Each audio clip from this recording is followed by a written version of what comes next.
नमस्कार। उपनिषद के इस एपिसोड में आप सभी का स्वागत है। ओम सह नावतु सह नौ भुनक्तु सह वीर करवा वहे तेजस्वी नाव धीतमस्तु माँ विदिशा वहे। ओम शांति शांति शांति। उपनिषद की शुरुआत गुरु और शिष्य की प्रार्थना से होती है। वे कहते हैं, ईश्वर हम दोनों की रक्षा करे, साथ में ज्ञान दे, हमारी बुद्धि तेज हो और हमें कोई द्वेष भी ना हो।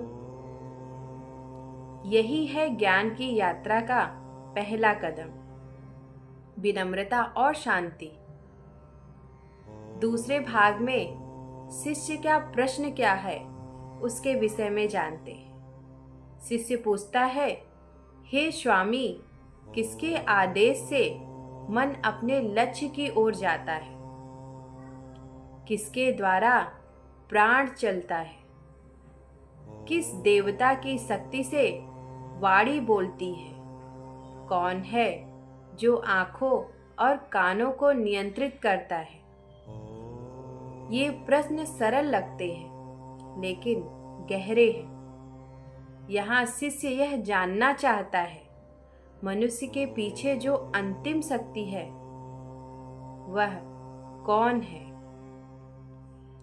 तीसरे भाग में गुरु का उत्तर जानते हैं। गुरु मुस्कुराते हैं और कहते हैं, वह कान का कान है, मन का मन है, वाणी की वाणी है, आँख की आँख है। वह शक्ति आत्मा है, ब्रह्मा है। उसी के कारण इंद्रियां काम करती हैं, लेकिन वही इंद्रियों से परे हैं। यहाँ रूपक दिया जाता है। जैसे दीपक की लौ से सबको रोशनी मिलती है, लेकिन लौ खुद रोशनी से परे है, वैसे ही आत्मा सबको शक्ति देती है पर खुद दिखाई नहीं देती है। अब चौथे भाग में ब्रह्मा का स्वरूप को समझते हैं। गुरु आगे कहते हैं, ब्रह्मा वाणी से परे है, लेकिन उसी से वाणी बोलती है। ब्रह्मा मन से परे है, लेकिन उसी से मन सोचता है। ब्रह्मा नेत्र से परे है, लेकिन उसी नेत्र से हम देखते हैं। ब्रह्मा कान से परे हैं, लेकिन उसी से श्रवण होता है। यह एक गूढ़ बिंदु है।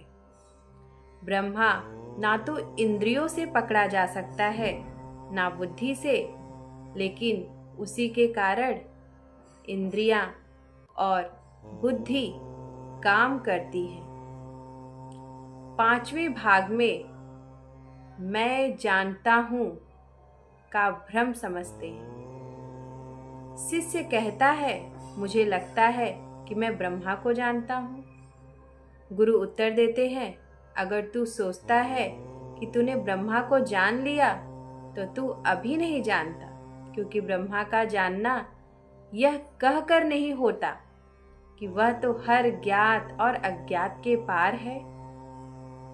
यहाँ शिक्षा यह है कि सच्चा ज्ञानी कहता है, मैं जानता भी नहीं हूँ और नहीं भी, यानी अनुभव है पर उसे शब्दों में बांधा नहीं जा सकता।